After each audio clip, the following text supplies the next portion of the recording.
What happens when silence meets injustice in the most elite school in the city? Watch the powerful story of one woman who refused to break. Don't miss this emotional journey of dignity, truth, and unexpected courage. Like, share, and subscribe for more stories that matter. The fluorescent lights buzzed faintly above as Gloria adjusted the sleeves of her faded janitor uniform and stepped into the polished hallway of the prestigious Bellwood Academy. Her black work shoes, scuffed at the toes, barely made a sound on the gleaming marble floor. A soft scent of lemon cleaner followed her as she pushed her supply cart past the glass display cases of academic trophies and glimmering plaques that seemed to watch her in silent judgment. This wasn't the kind of place that welcomed women like her, not really. But Gloria had learned to move quietly in places that didn't want her to be seen. She'd been a nurse once, a damn good one. But life had a way of breaking things. First, it was her husband's heart attack, then the medical bills, then the foreclosure. Now, at 55, her days were filled not with healing people, but cleaning up after the children of the rich. Still, she held her chin up. If she did her job right, kept her head down, and got back home in time to help Naomi with her homework, it was a good day. She paused at the entrance of the main hallway, watching students trickle in. Laughter echoed from clusters of teenagers dressed in clothes worth more than her monthly rent. She stepped aside as a tall boy in an expensive blazer brushed past her without a glance. That was typical.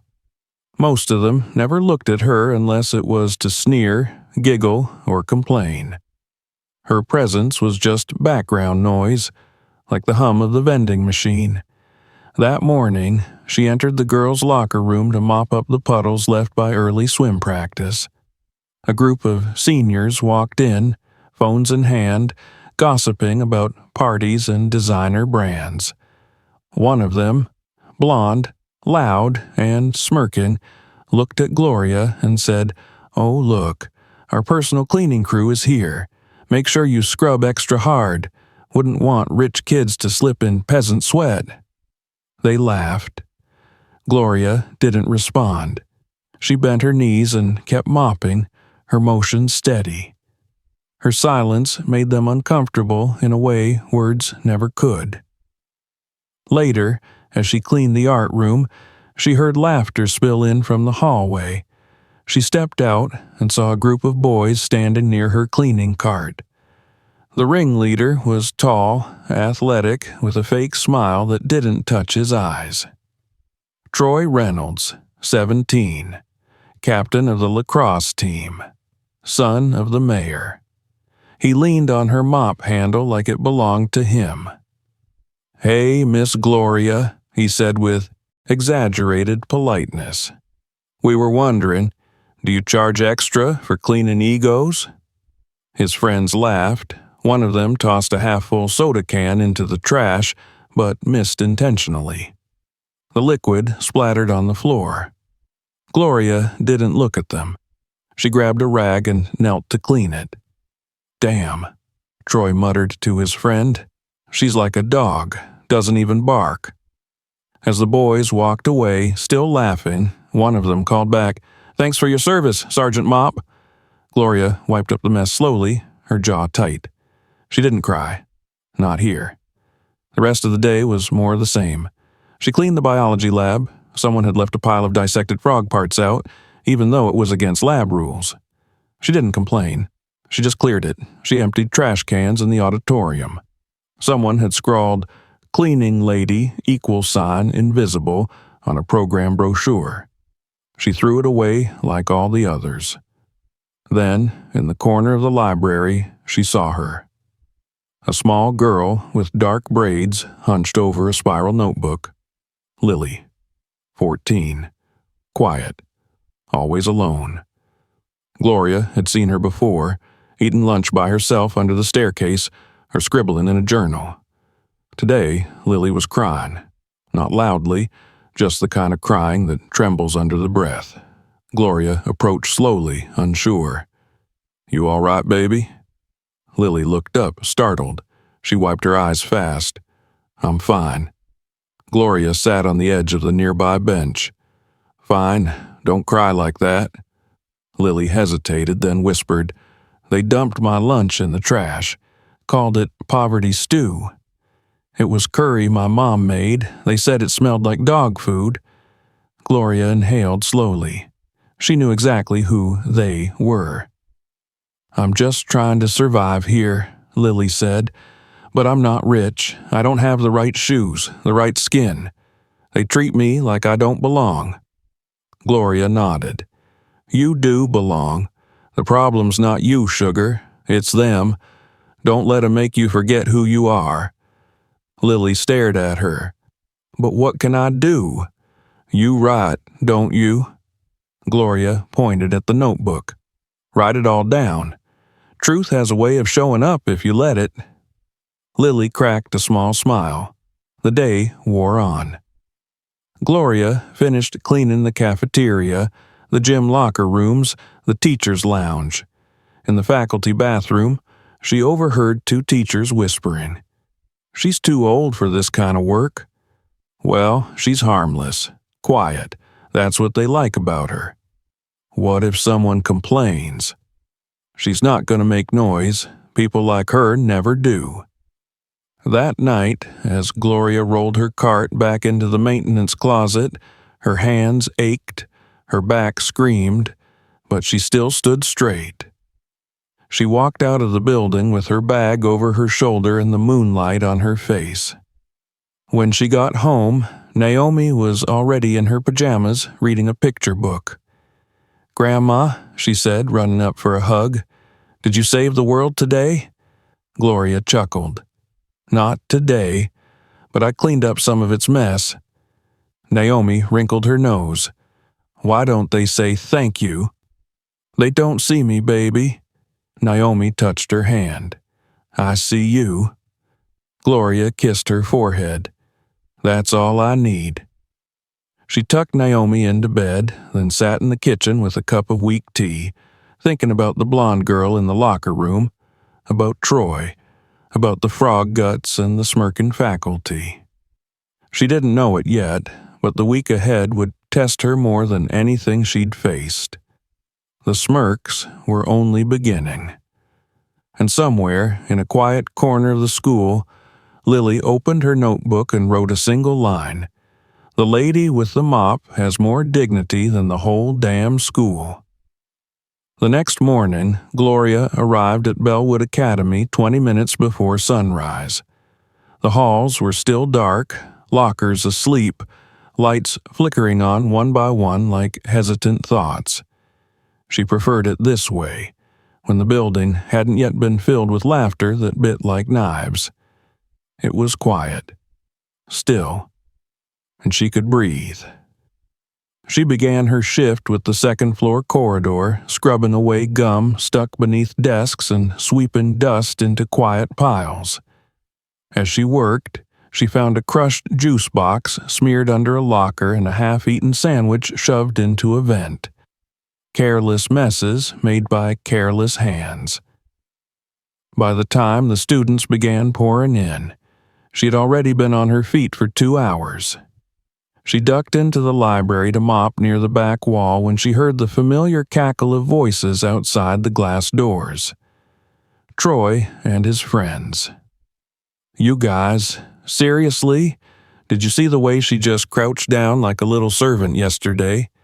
It's like watching a robot," Troy's voice echoed. "I bet she sleeps in that janitor's closet," another voice added.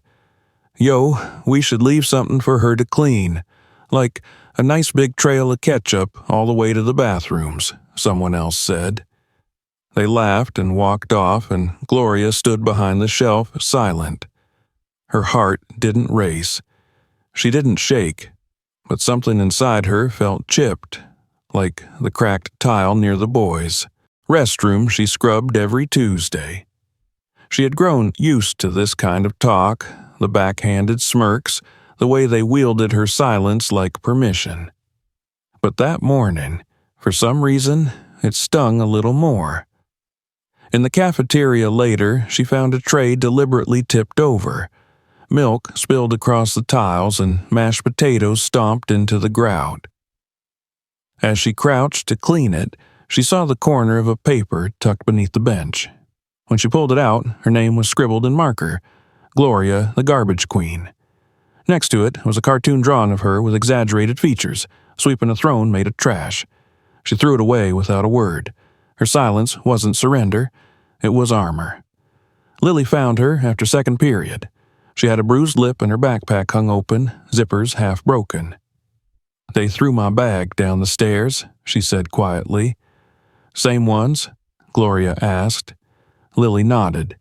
"You tell anyone?" "They said if I talk, they'll post a video of me crying last week. They recorded it." Gloria's jaw tightened. She reached into her own lunch sack and pulled out a sandwich. "Eat," she said, handing it over. "They don't get to starve your stomach and your voice." Lily hesitated, then took it. "Why do you stay here?" she asked after a few bites. "Why take this?" "Because I need the job and because you're here." Lily blinked. "Me? You remind me of my granddaughter, and because if people like me disappear, this place gets to keep pretending it's perfect." Later that day, Gloria heard her name over the intercom. She was summoned to the front office. Principal Weaver sat behind his desk, fingers steepled. "There have been complaints," he said, without looking her in the eyes. "About what?" "Some students say your presence is disruptive, that you linger too long near them, that you're making them uncomfortable." Gloria didn't flinch. "I clean. I'm just relaying the concern." She stared at him, a man who smiled at her when parents were around but now couldn't meet her gaze. "Dismissed," he said with a sigh, already looking past her. On her way out, she passed Troy leaning against a locker, smirking. "Careful, Miss Gloria. Wouldn't want to mop yourself out the door." That night, back home, she sat in the kitchen, staring at her calloused hands. Naomi drew on the floor nearby, humming a song. Gloria closed her eyes and saw the cartoon version of herself on the throne of trash. She opened them and whispered, "I've survived worse." The next day, she returned again, and the day after that. Each time the insults grew more creative. Notes left in cleaning closets, spills that spelled out slurs. Once, someone poured syrup into her mop bucket. She cleaned it out and said nothing. Lily kept writing. One afternoon she showed Gloria a draft. It was titled, "The Ones Who Watch Without Seeing." It was raw, poetic, full of moments only someone invisible could have noticed. "This is good," Gloria said. "They'll kill me if I share it." "No, they'll fear you. That's different." The following week brought whispers of the school's annual spring festival, an over-the-top showcase meant to impress board members and donors. Parents would attend, students would perform, the press would be there. It was the highlight of the semester. Behind closed doors, Troy and his group were planning something. "She's gonna clean the stage anyway," someone joked. "Might as well give her a starring role." Troy's eyes lit up. "What if we give her a proper Bellwood welcome? Something she'll never forget." They started gathering supplies, a camera, a bucket, and something darker. Cruelty dressed as a joke. Gloria didn't know what was coming, but she felt the shift in the air like the stillness before a storm. And as she scrubbed the stairs that afternoon, she noticed Troy's friends watching her from the railing above, whispering. She kept her head down, her hands moving in circular strokes, scrubbing not just grime but the weight of every insult they'd stacked onto her shoulders. She didn't speak. Not yet. But her silence was no longer just armor. It was the calm before the moment the world would finally hear her name. The day of the spring festival dawned bright and cloudless, the kind of day that begged for celebration. Bellwood Academy shimmered under sunlight, banners strung from the columns, the front lawn trimmed to manicured perfection. Staff bustled about in crisp uniforms, teachers wore forced smiles, and students dressed in their finest. There were parents in designer coats, news cameras stationed discreetly near the main entrance, and trays of hors d'oeuvres circling among the crowd. The school gleamed. So did the lies it was built on. Inside, Gloria had been working since 5 in the morning.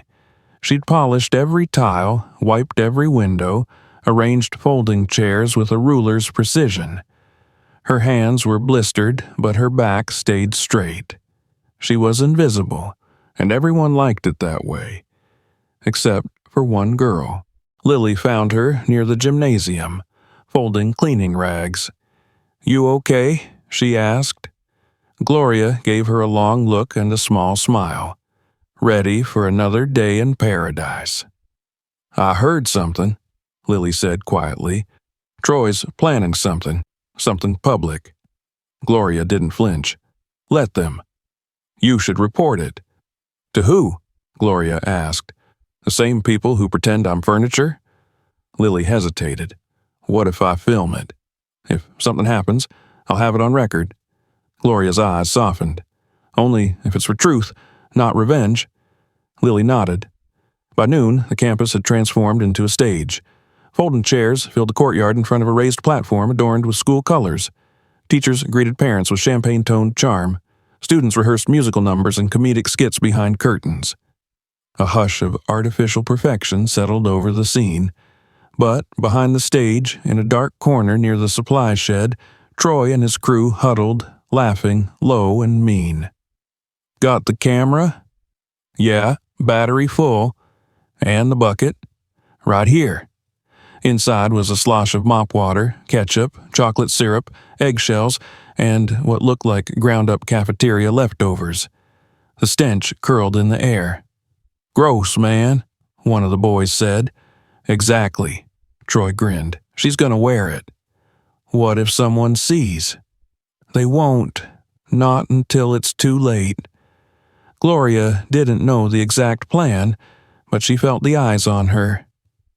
As she stood backstage wiping the floor near the curtain entrance, she could hear the buzz of whispered anticipation, the crackle of scheming masked as humor. She kept working. When the performances began, Gloria stepped aside, cleaning as she always did, quick, quiet, unnoticed. A dance routine passed, a violin solo, then a comedy skit about teachers being robots. Laughter roared from the crowd. Gloria used the moment to clean a spill near the foot of the stage, and that's when it happened. Troy appeared behind her, grinning like a showman. He held the bucket in both hands. The camera was rolling. One of his friends whispered, "Do it." He stepped forward, raised the bucket over her head, and in one swift, arrogant motion dumped the entire mess down onto her. The crowd gasped. Gloria stood frozen, drenched from head to toe. Her uniform clung to her skin, bits of food and syrup sliding down her face. The air filled with the reek of rot and laughter. Not everyone laughed, but enough did. Enough to make it echo. Troy raised his arms as if he'd just landed a perfect joke. "Bellwood's best cleaning service, everyone." There was a moment, just a breath, when no one moved. Gloria slowly lifted her head. Her eyes scanned the audience, the students, the teachers, the principal. No one stepped forward. No one stopped him. Then she turned, picked up the empty bucket, and placed it gently on the edge of the stage. Without a word, she walked off. Past the curtains, past the stunned faces, past the cameras. Her wet shoes squeaked with every step. Behind her, silence followed. Later that evening, Gloria sat at her kitchen table in the same uniform, now washed and hung to dry. Naomi looked up at her from across the room. "You're quiet." "I'm just tired, baby." "Did they hurt you?" Gloria didn't answer right away. She looked at her hands, stained slightly red from the ketchup, still smelling faintly of vinegar and shame. "They tried," she finally said, "but they failed." Naomi came over and placed her tiny hand in Gloria's. "You're still the strongest person I know." Gloria smiled weakly. Meanwhile, across town, Lily uploaded a video. It was shaky but clear. It showed the bucket. It showed the laughter. It showed Gloria soaked in filth while the crowd looked on. She titled the video, "This is Bellwood," and she added a single line of text, "A woman's dignity is not a joke." Within hours, it began to spread. Students from other schools shared it. Former staff commented. Parents saw it and demanded answers. Journalists reached out. The hashtag #JusticeForGloria trended before midnight. The school tried to delete the footage from internal servers, but it was too late. The world had already seen it, and for the first time, they saw her too. The morning after the video went live, the entire mood at Bellwood Academy shifted. It was no longer a school basking in elite pride. It had become a name whispered with shame. Headlines blared across phones and news tickers. Parents flooded the front office with calls. Reporters crowded outside the gates. Students refreshed their feeds, watching the views climb higher and higher. Within 12 hours, the video had amassed nearly 2 million views. By the next day, it had tripled. Lily hadn't put her name on the post, but everyone knew. Some students avoided her, others whispered behind her back. One teacher slipped her a note that said, "You did the right thing." She folded it into her pocket and kept walking. At home, Gloria sat in her small kitchen, the morning light pouring over her hands folded around a chipped mug. She had been suspended indefinitely. No official reason, just a cold call from the administration. The voice on the phone hadn't apologized. It had simply stated that, due to recent events and public scrutiny, your presence at Bellwood Academy is no longer appropriate at this time. She didn't tell Naomi. Instead, she poured cereal, braided her granddaughter's hair, and kissed her forehead like every other morning. On the third day, someone knocked on her door. It was a woman in a gray coat with firm eyes and a badge around her neck. She introduced herself as Camille Morris, a civil rights attorney with a nonprofit advocacy group. "I saw the video," she said, "and so did thousands of others." "I don't want a lawsuit," Gloria replied. "You don't have to sue, but you do deserve justice and an apology." "I'm not interested in making headlines." Camille smiled softly. "You already did." By that afternoon, a petition demanding accountability from the school had reached over 250,000 signatures. Celebrities shared it. A retired senator tweeted, "If this happened at my child's school, I'd want answers. #JusticeForGloria." A talk show invited her for an interview. She declined. Instead, she agreed to sit down with Camille and record a private statement, just her voice. "I didn't ask for attention," Gloria said into the mic. "I asked for respect. I didn't come to that school to be a symbol. I came to feed my granddaughter, and I left with a bucket of garbage on my head and silence in my ears. But then something changed. I heard people speak for me, stand for me. Maybe that's how change begins. Not with noise, but with truth." The audio was posted online. It reached more people than the original video. Comments poured in, stories from janitors, cafeteria workers, nurses, and teachers. People who had been made to feel small in big places. people who saw themselves in her. Meanwhile, at Bellwood, the administration scrambled.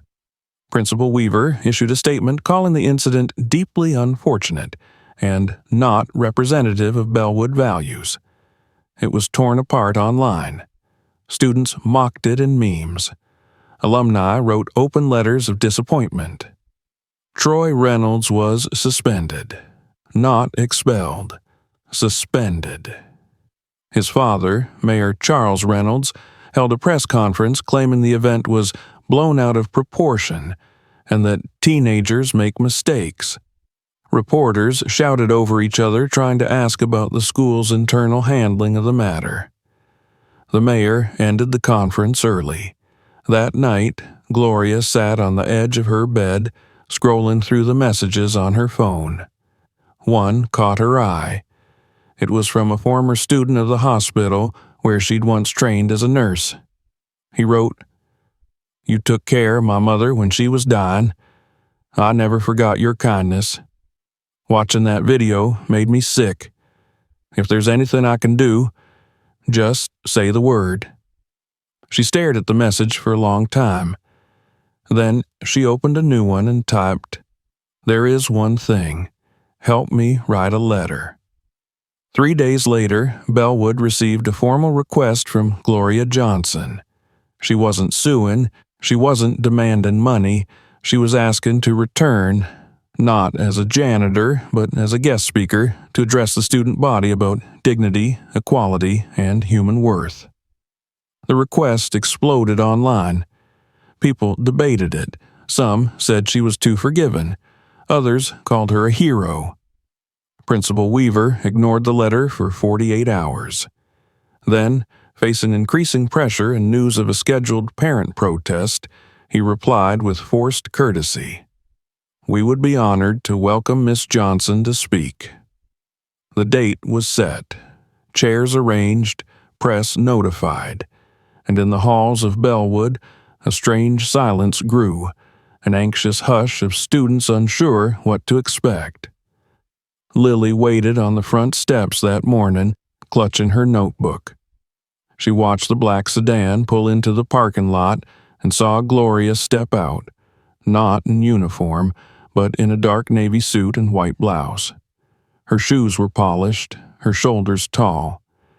She looked nothing like the woman who once mopped their floors, and yet she looked more herself than ever before. Lily ran to meet her. "Are you scared?" she asked. "No," Gloria said gently. "I've already walked through worse." Inside the assembly hall, the students took their seats. Cameras rolled. Faculty members stood at the back. Principal Weaver fidgeted near the podium, and Gloria waited behind the curtain, breathing slowly, preparing not just to speak, but to finally be heard. The assembly hall buzzed with tension as students whispered among themselves, their voices low and uncertain.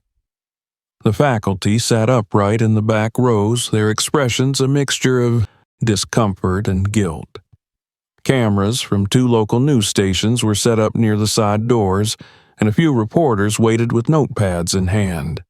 On the stage, a single chair and microphone stood ready. At exactly 10 o'clock, the side curtain shifted, and Gloria Johnson stepped out into the light. She didn't flinch as the silence settled over the room. She walked calmly to the center, dressed in the same navy blue suit, her hands relaxed at her sides. Her hair was tied back, her face bare of makeup. Her presence commanded attention, not by volume or show, but by the quiet strength that trailed behind every step she took. She took her place behind the microphone, looked out at the sea of students, and let the silence stretch.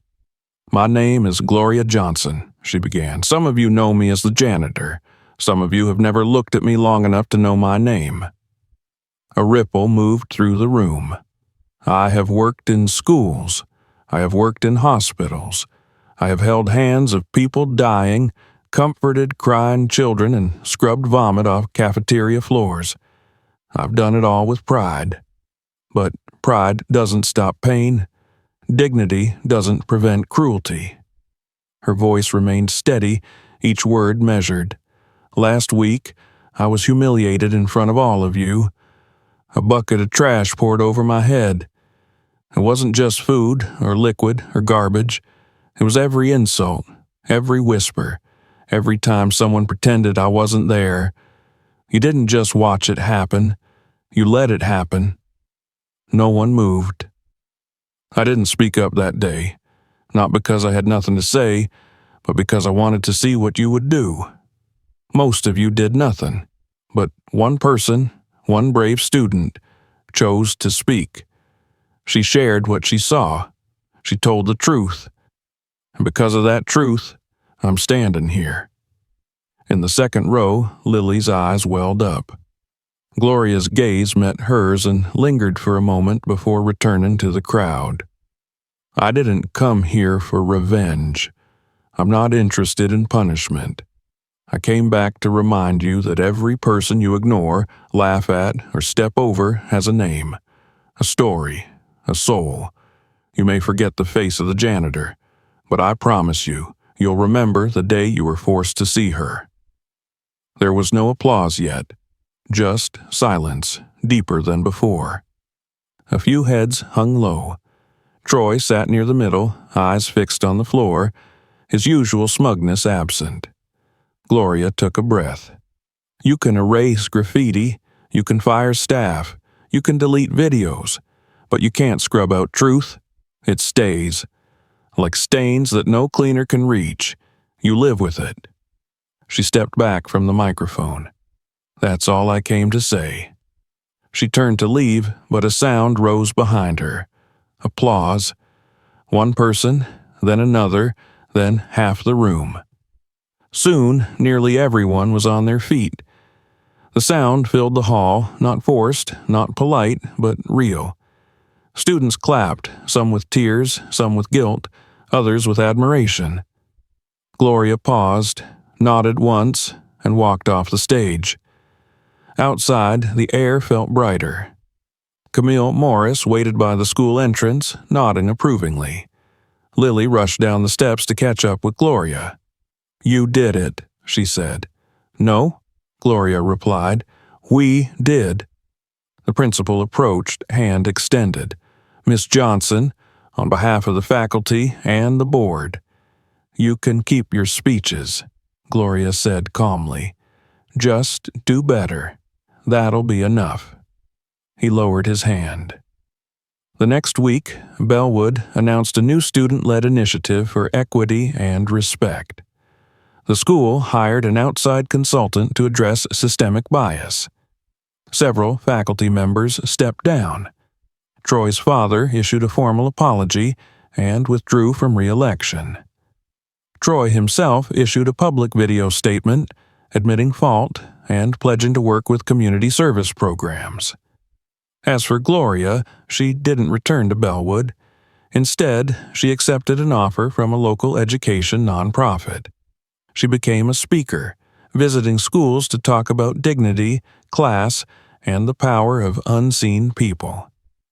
Her voice, once silenced, now echoed in gyms and auditoriums across the city. Lily published her essay. It won a statewide competition and was reprinted in a major magazine. She wrote the dedication in the front. For the woman who showed me what it means to be seen. At home, Naomi watched her grandmother speak on television and turned to her friend with pride. That's my grandma, she said. She's not a janitor anymore. And somewhere deep inside Gloria's heart, a voice whispered back, No, baby. I always was more than that. Sometimes the strongest voices are the ones that were ignored the longest. If this story moved you, let it move others too. Like the video, leave a comment, and subscribe to the channel for more powerful stories that deserve to be heard.